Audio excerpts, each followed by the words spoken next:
Hello and welcome to today's webinar. Will you have enough for retirement? Today you'll be learning how to retire happy and retire ready. Chris Stowe is my name, Senior Business Development Manager here at REI Super, and today I'm joined by Declan McDonald, one of our financial advisors here at REI Super. Welcome, Declan. Thank you, Chris, and welcome to everyone to today's webinar. Very excited about today's session. We've got three key topics that we'll be covering off. Understanding lifestyle needs in retirement, how to draw an income from super to meet cash requirements, and the potential to have a better retirement with a larger drawdown income from super. So thank you everyone for joining us today. We've received a substantial number of questions as part of the pre-registration forum. We'll address those at the conclusion of today's webinar. We do have the Q&A function available throughout today's session, so please utilise that if you do have any questions throughout the conversation. For any questions that we're not able to get to at the end of the webinar, we will follow you up directly with a response following today's session. 2025 marks 50 years of service and support for REI Super.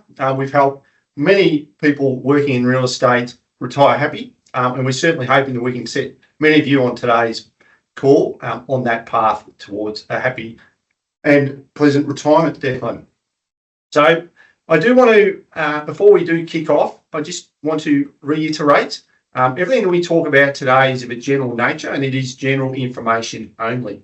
So nothing that is discussed today takes into consideration your personal circumstances, objectives or needs. Before making any decisions, we do encourage you to obtain and read a copy of the relevant product disclosure statement, commonly known as a PDS. Without further ado, Declan, welcome to today's webinar. Looking forward to our chat today. How about we kick things off? Thanks, Chris, and welcome again to everyone to today's webinar. Chris, REI Super has been built in 1975 by people in real estate for people in real estate. So as an advisor and as a super fund, we know our members and the industry better than anyone. That's why we're in a position to help our members on the path to a successful retirement.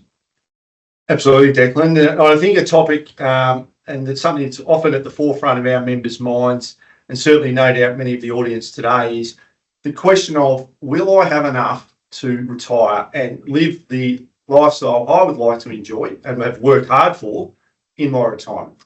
That's correct, Chris. And for our members, retirement is a huge milestone and one that can be quite daunting. And questions we hear on a daily basis from members is, how much do I need in retirement, or do I have enough? And everyone's retirement is unique. I suppose like building a house, it requires planning. So every retirement, like a house, is unique. It certainly is, and no doubt many of our members on the call today, everyone will have a different aspiration of what retirement looks like for them and potentially their partner and families. So I think it is important that there is no one-size-fits-all approach, is there? That's correct. Everyone's retirement is unique. We all have different ideas as to what our retirement looks like. Okay, so as we mentioned, we're going to cover off three key areas today. How to understand your lifestyle needs in retirement, what that entails.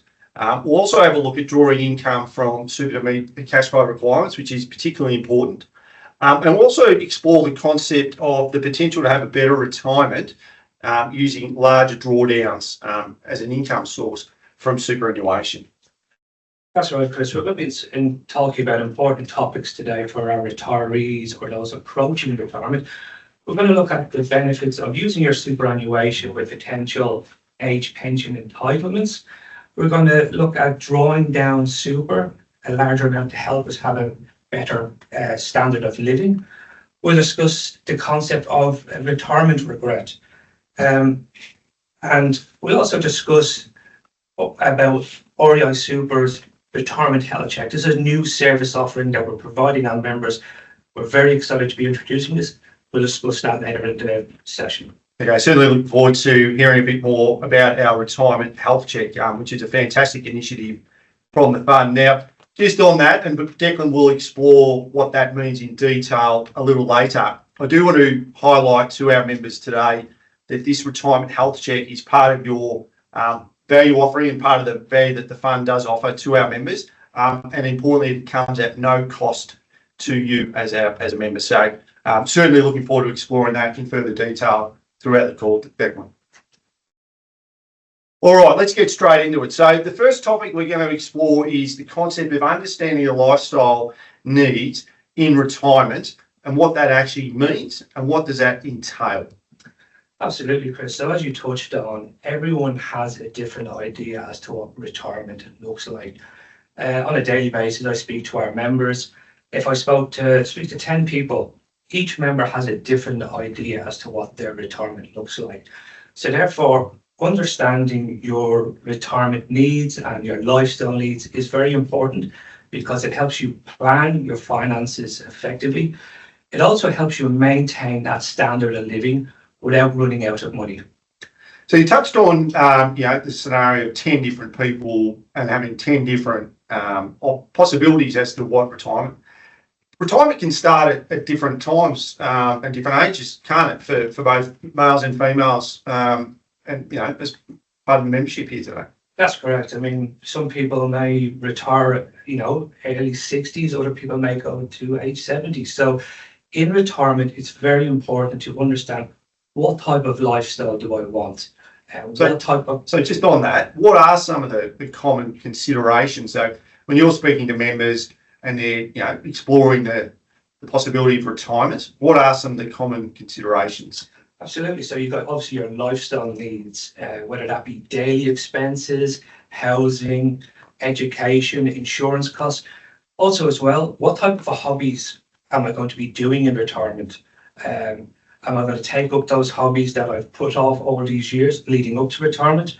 Am I going to travel domestically, internationally? So understanding your lifestyle needs is very important.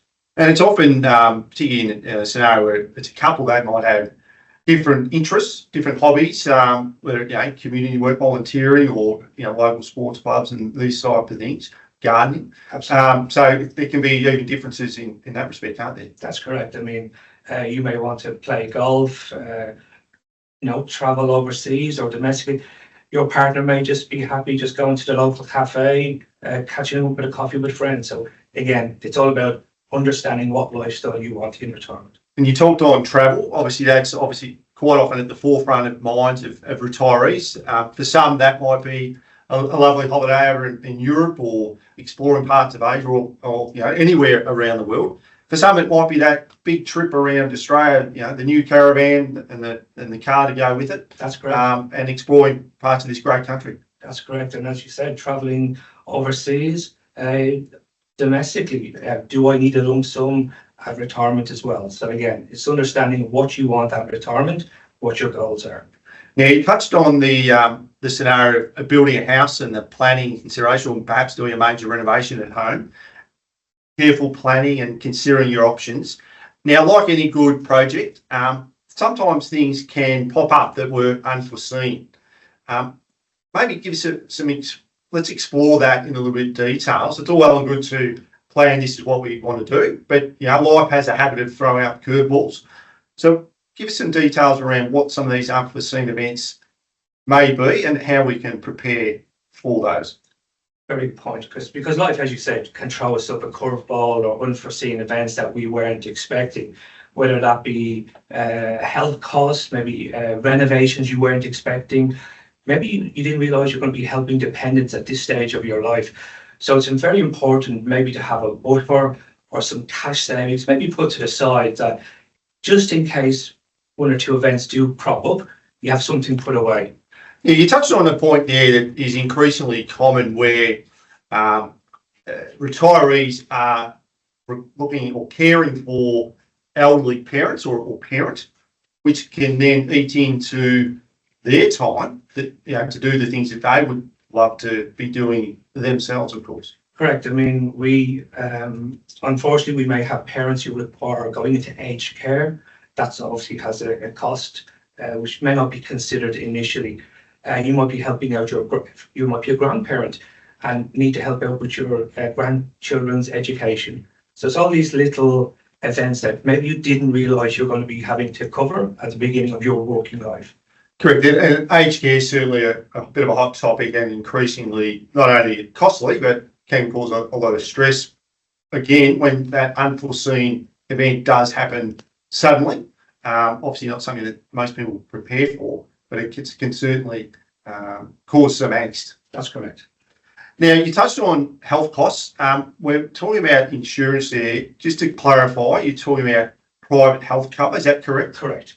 Fantastic. All right. So, life does have a habit of throwing those curveballs, but with some careful planning, we can best overcome those. Correct. Now, a question that we often get asked, and I know, Declan, you've had this many times, as have I, and many members in the fund have certainly asked this question and it's often in the media, is how much do I need to retire? Now, what is that magic number? And I come back to the point we touched on earlier around, 10 different people, they will have 10 different aspirations and lifestyles that come with different costs to manage those lifestyles. So what is the magic number? That's a very good question. The reason why I smile, Chris, is, as I said, I speak to members on a daily basis. One of the first questions they'll ask in our meeting is, how much do I need, or what is the magic number? Chris, there's no magic number as such, because as you said, everyone's lifestyle, personal, financial situation is unique. For example, you may have 500,000 in your superannuation, be debt-free, no dependents, have a modest lifestyle.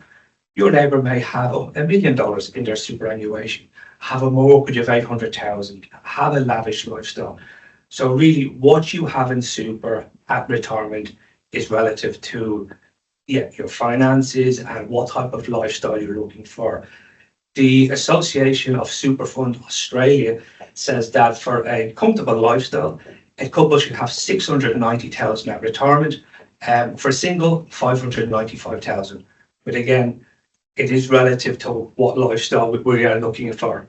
Yeah, there's the old apples with apples scenario, isn't it? Now, just on those numbers you touched on, so for a comfortable lifestyle, 690,000 for a couple, 595 for a single person. Now, there's a couple of caveats to that, isn't there? One major one in particular. Can you explore that a little bit more? Yeah, it assumes that at retirement we own our own house and with no mortgage that eats into the superannuation balance at that time. Okay, and that's important, is it? Because we are seeing increasingly members retire with debt and or mortgages. So that will have an impact in some way, shape or form, won't it? Absolutely. If we have a mortgage at retirement, we ideally want to be debt-free going into those years where we should be enjoying life. So having a mortgage at retirement obviously will have an impact on your super balance. Now, your definition of comfortable and my definition of comfortable lifestyle could be, chalk and cheese. So ASPA, which you referenced, who put those numbers together for us, what do they consider a comfortable retirement, and what does that actually entail? Well, as you said, everyone has a different idea as to what a comfortable retirement or lifestyle might look like. Basically, what they're saying is that at retirement, your day-to-day cost of living is met. You may have some private health insurance. You can cover your daily expenses. You can go out to the restaurant once a week with your friends and catch up with them. Domestic travel, but also taking into consideration people might want to go overseas. They consider going overseas once in every 7 years as a comfortable lifestyle. It's important that we are able to keep in touch with family and friends through various forms of technology. So it's an interesting point, the 7 year aspect from a overseas travel respect. So often we find members in the early phase of their retirement, they're generally fit, healthy, excited about friends, colleagues that may have retired, they're going on those trips. Is it more common that they might actually do a couple of trips in a shorter time frame if they've got the means and that's what they want to do, as opposed to that 7 year, which is obviously an estimate? Is that something you see and you have members talk to you a lot about? Yeah, well, obviously, when we get to retirement, health considerations is obviously something that's important. And if people do retire, earlier than usual. Obviously, they might be in a situation that they're able to travel overseas more regularly. Therefore, if that is the case, then they may need to draw down from super a little bit earlier, as opposed to traveling less frequently the older they get.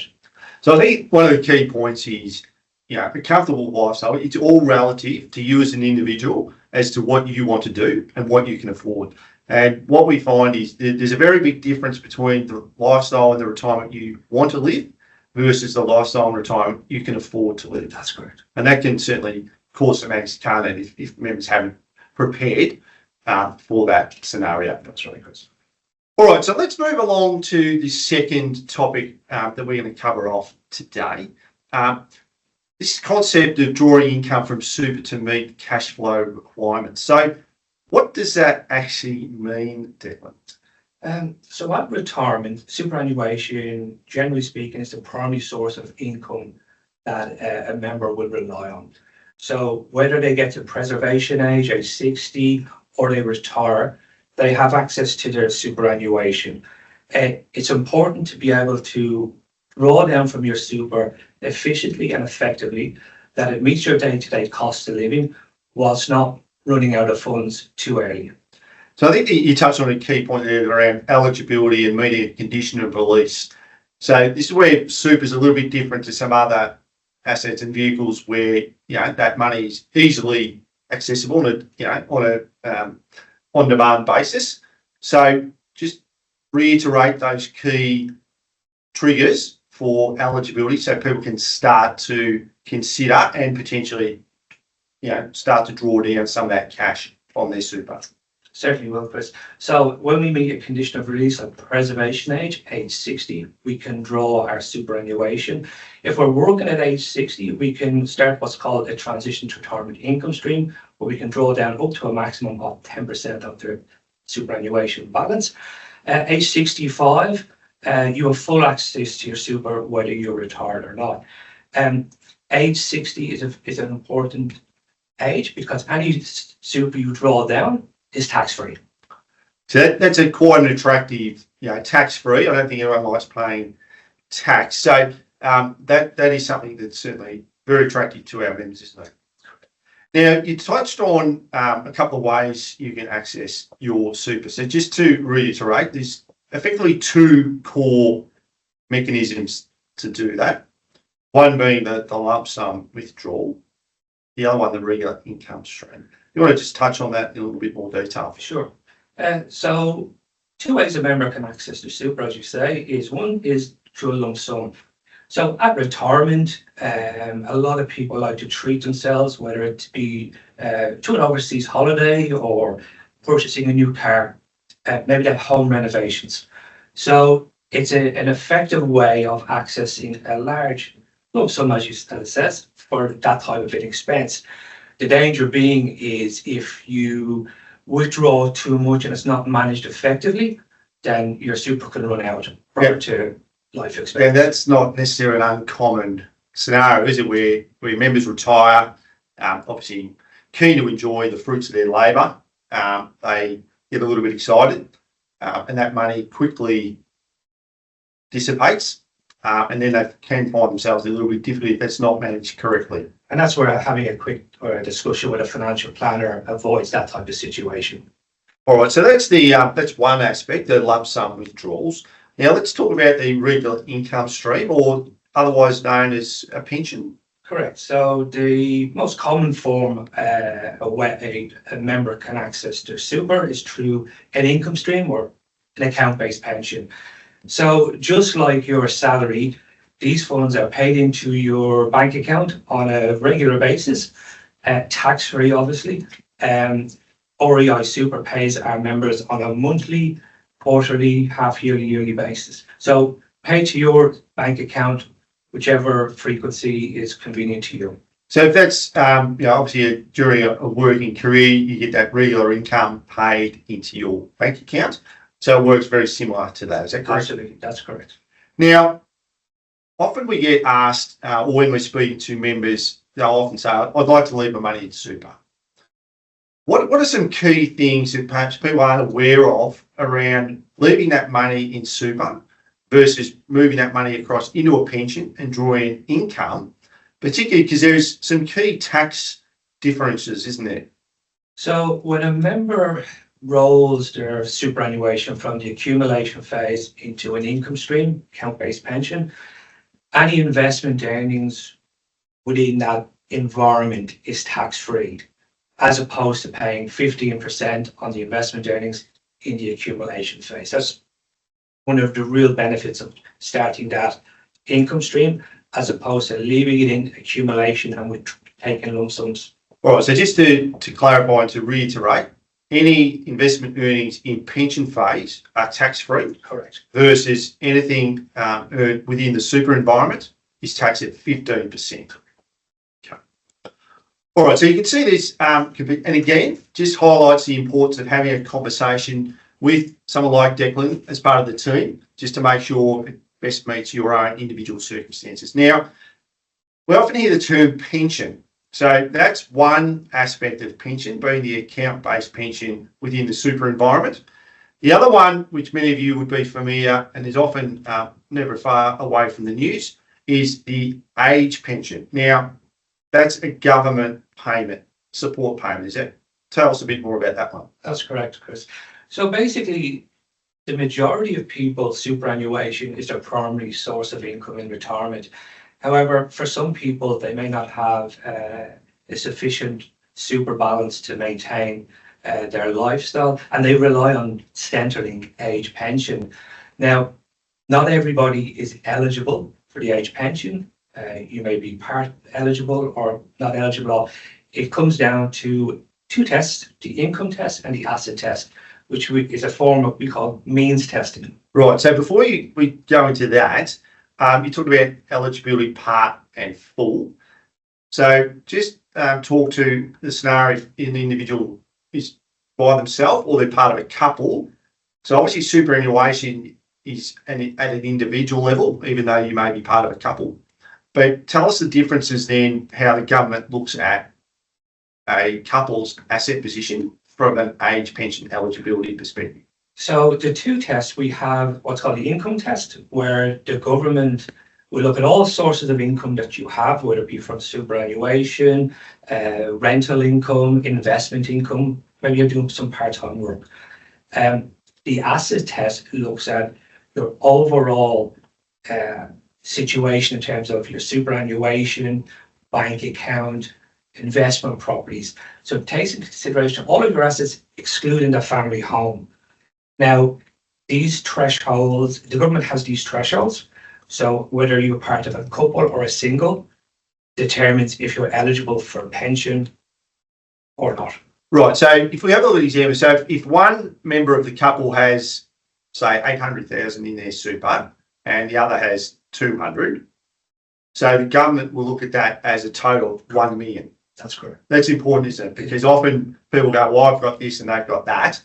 But that's irrespective. The government will look at that at a combined level. Okay, that's an important differential. So how does it sort of work in a little bit more detail around that conversation around eligibility and with Centrelink? Is that a conversation that would be facilitated by yourself or through yourself as an advisor? Yeah, we do have, as part of our service offering to members, you can sit down with one of our planners and develop strategies to help maximise your Centrelink entitlements. That's a very important retirement planning as well. Yes, and you certainly don't want to do anything that might impact your eligibility around that age pension if you are in fact eligible for it. So I think it does highlight the importance of careful planning in those scenarios, doesn't it? That's right.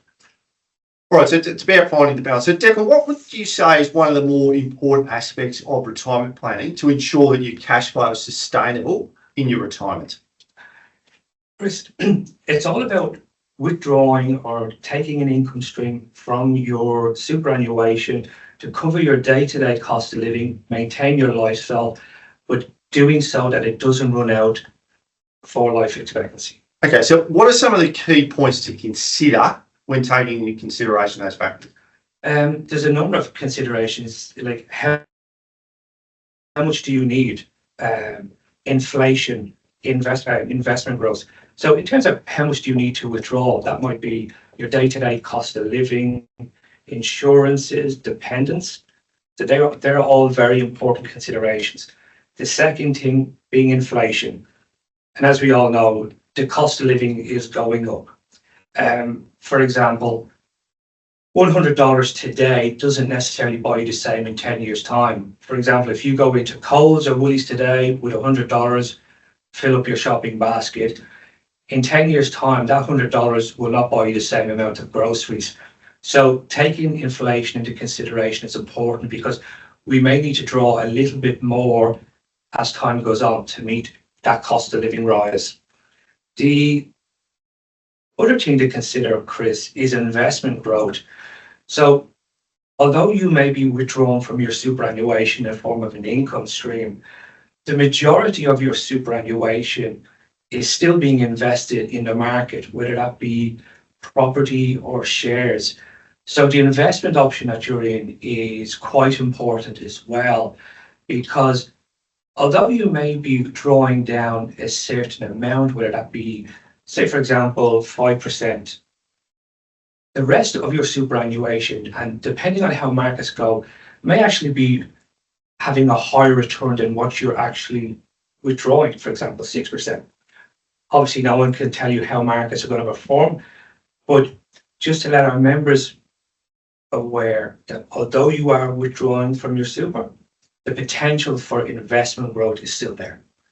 And that's important, isn't it? Because often we speak to members of all ages who don't necessarily fully understand the level of risk that they may be taking on, or understand the types of returns that they should expect based on the level of risk that they have taken on. That's right. There's no right or wrong investment option. It's all relative to your attitude to investing, your appetite for risk. Obviously, the risk reward, the more exposure we have to growth in shares, the potential to have a higher growth, as to say, someone who's in a conservative, moderate investment option.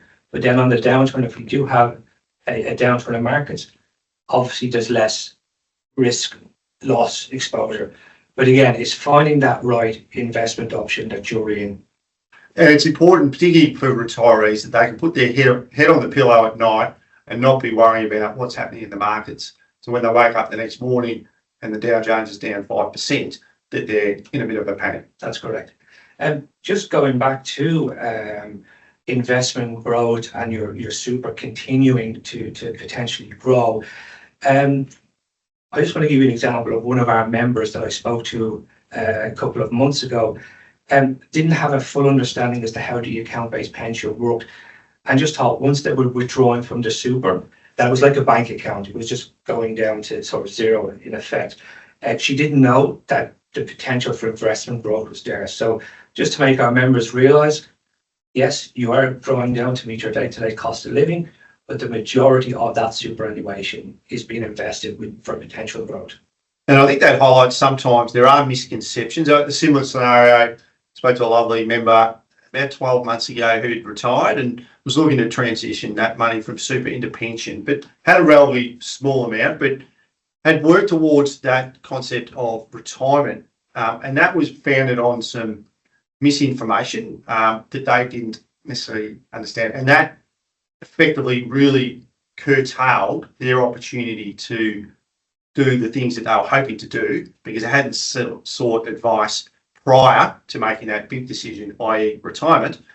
So that really did have, unfortunately, in that circumstance, a negative impact for that member. So I think that's a key message, just to reiterate. It's better to have a conversation too early, and I know we'll get to the retirement health check shortly, than leave things too late.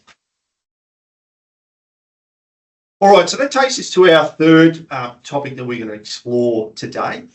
That is the potential to have a better retirement using larger drawdowns income from your super.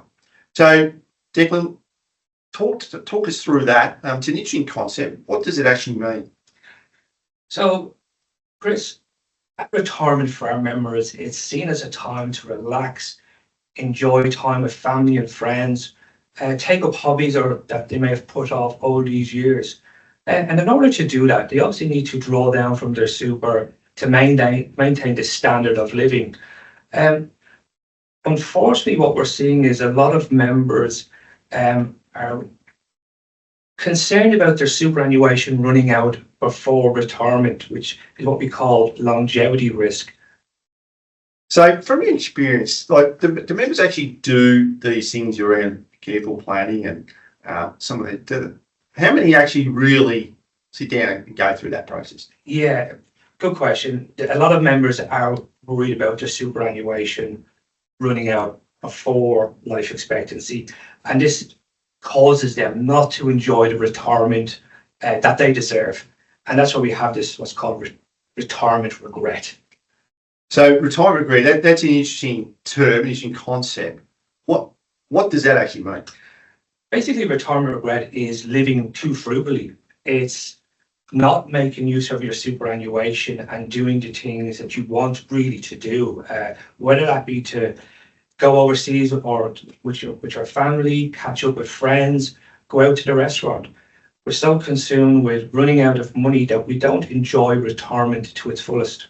So, it's finding that balance between making sure you've got enough money to live on and enjoy a lifestyle that you want to enjoy versus not doing the things you want to do because you're concerned about running out of money. Correct.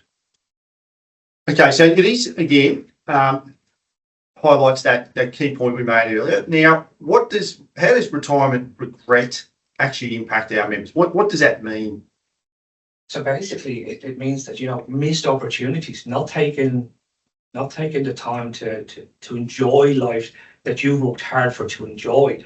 There might be health implications. You're not going to the doctor. Perhaps you're not buying those prescriptions that you need. And also mental health, stress, going to bed every night.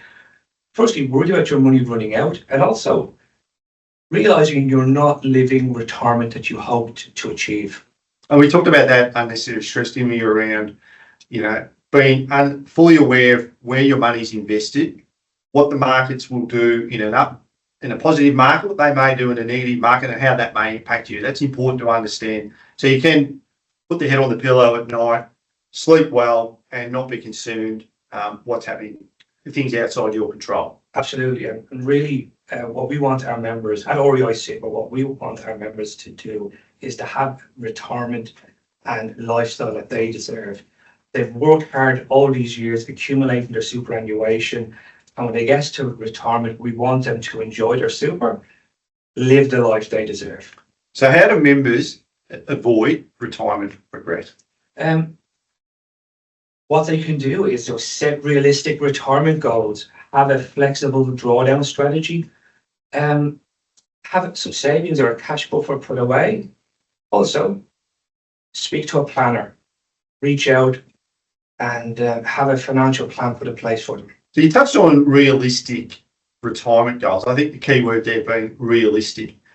What does that mean? That's important, isn't it? Because you need to, what you might like to do versus what you can afford to, are two very different things. That's correct. It's obviously what we have in superannuation and maybe other assets outside basically determine what type of lifestyle we have. I mean, if we have a certain amount of super and you want obviously a higher drawdown, obviously that's not sustainable. Your superannuation could run out prior to life expectancy. Hence, having that realistic retirement goal in place is crucial. Speaking to a financial planner. Okay. Now, you touched on creating a buffer or having a savings. When's the best time to get that up and running? But it's never too soon, even to put some funds away on the side if we can afford it and we're in a position to do so. And again, that's again coming back to that unforeseen events that we touched on earlier in the presentation. That's probably one of the key reasons to have that sort of savings buffer, isn't it? That's correct. All right. So I think it really does highlight the value of getting advice from Declan and others within the team. So let's get to the retirement health check. I know that's a really exciting, everyone at the funds are very keen to see this. Our members get value from this. What does it actually mean and how can our members benefit from it? Good question, Chris. So REI Super is really excited to be introducing the retirement health check to our members. It's essentially a 30-minute booking with an advisor who will take you through the retirement calculator online. It's going to give you the opportunity to become familiar with that calculator, that retirement tool. It will give you the opportunity to see how does your super align with your retirement goals. It'll give you a better understanding of and help you address any uncertainties that you might have in relation to your superannuation. Also, it's taking the first step in your retirement journey by potentially encouraging you to book in for a meeting with a financial planner. Okay, that sounds like a great way to kick off taking that first step towards retirement. How do we actually go about doing that? Essentially, just go online onto the REI Super website and go into the booking and Yeah, so just on that, so reisuper.com.au/planning, book in an appointment. We'll certainly remind you once we wrap up the webinar today. Now, I do want to emphasise and just remind our members on the call that that retirement health check is a 30-minute complimentary, no-cost solution to kick off taking that first step towards the retirement. So that sort of leads us now to Q&A. So we've addressed that. Thank you, Declan. Now we've got a number of questions that we received prior to today's session, and that was via the registration process. So we'll address some of those first, and then we'll have a look at the questions that have come through the chat, which there have been many. And just a reminder to our members, if we don't get the opportunity to respond to all the questions that have come through today, we'll respond directly to you following the conclusion in today's session. So Declan, how much is enough?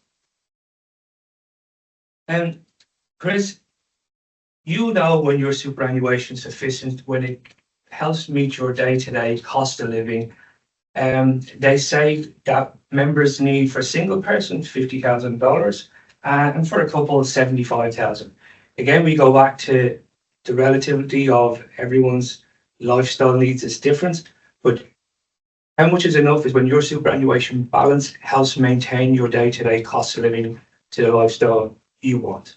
Okay, so another question is, so for example, if I'm 55, I think retirement's going to be 65. What's you touched on this concept of transition to retirement. Can you give us a little bit more detail? What does that actually mean? Because when you talked about that, turning age 60, that's still 5 years away. Leaving some money in super, perhaps transitioning some into pension. What does that actually entail? Well, the transition to retirement came about by allowing people to maybe reduce their working hours or reduce their working day. So they'd supplement the loss of employment income by drawing down funds from their superannuation that allowed them still to maintain their existing cost of living. Obviously, starting a transition to retirement income stream at age 60, again, those funds you draw down are tax-free. So yeah, it potentially allows you to access your super and maybe scale down a bit of your working life. A question that's come through relates to whether or not the webinar will be made available at a later stage. Can confirm today's session has been recorded. We will make this available shortly after today's session. Keep an eye on that. We'll certainly let you know. And I'd expect that it'll be published on our website over the coming days or over the next week or so. Declan, tell us a bit about, that finding that balance around investment options. So, we do have investment options. If I'm not sure, what action should I take to make sure that I am in the investment option that best suits my needs? What you can do is book in for an appointment with myself or one of my colleagues, and we can just take you through the different type of investment options that we have. Have a detailed discussion with you to see if where your super is invested is appropriate for you, because there's no right or wrong investment option. It's what you are comfortable with. Okay. Another one relates to the age pension. I know that was something that is quite topical. Just reiterate the importance there around seeking advice and the process involved to go through that. Correct. Age pension obviously is a very important aspect of retirement planning. Definitely encourage you to sit down in front of a financial planner, have that discussion, because it really is a very, very important part of your life and it will have a huge impact on your retirement. Okay, so another one that's come through relates to, if retirement's 3 years away, what are the things I should be doing today to make sure that I'm on track to lead the lifestyle that I want to enjoy in my retirement? So, retirement 3 years away, what you should be looking at is where your super obviously is invested at the moment, and making additional contributions to super. Can I afford to do some salary sacrifice? After tax contributions. So those two ways definitely can help you maximize that superannuation balance prior to retiring. Having a discussion with a financial planner. It's never too early or too late to have that discussion with the member. Now, something that is increasingly common is, I'd like to leave my super to my kids. We're talking about cost of living and property prices and everything in the modern world. So if that was something I would like to do, how do I do it? And what are some of the implications, particularly from a taxation perspective? Sure. So where your superannuation goes depends on the type of beneficiary that you have in place. So for a dependent like a spouse or children under the age of 18, your superannuation goes to them tax-free. If we have adult children, then super going to them would be subject to 17% tax, including Medicare. So again, very important that you can talk to an advisor in relation to this, because there is strategies to help minimize the taxable component, minimize that tax fee, so to speak. Okay, so I think that's an important one. I think a lot of people would think, okay, I want it to go to my adult children, tax-free, fantastic. And even for the potential recipients, that actually that 17% chunk will come out of the total portfolio value. Hence the reason. Straight to the tax man or tax office. Hence the reason having that discussion with a planner is vital, because no one likes to pay tax. A financial planner will help minimise that liability. All right, so we've out of time for questions today. Thank you for everyone who submitted questions. As we said, for those that we didn't get to today, we'll respond directly to following today's conversation. We've certainly covered a lot of ground today, Declan. Thank you for your input and expertise. I just want to highlight to members that retirement health check. We strongly encourage you to book that in with Declan. So reisuper.com.au/planning. Scroll down to the book an appointment option there, plug in your details, book that appointment in with Declan. It's a 30-minute, no-cost conversation to help guide you through some of those tools that will help get you on the road to the retirement that you want to enjoy. Thank you for your attendance today. On behalf of REI Super, good afternoon.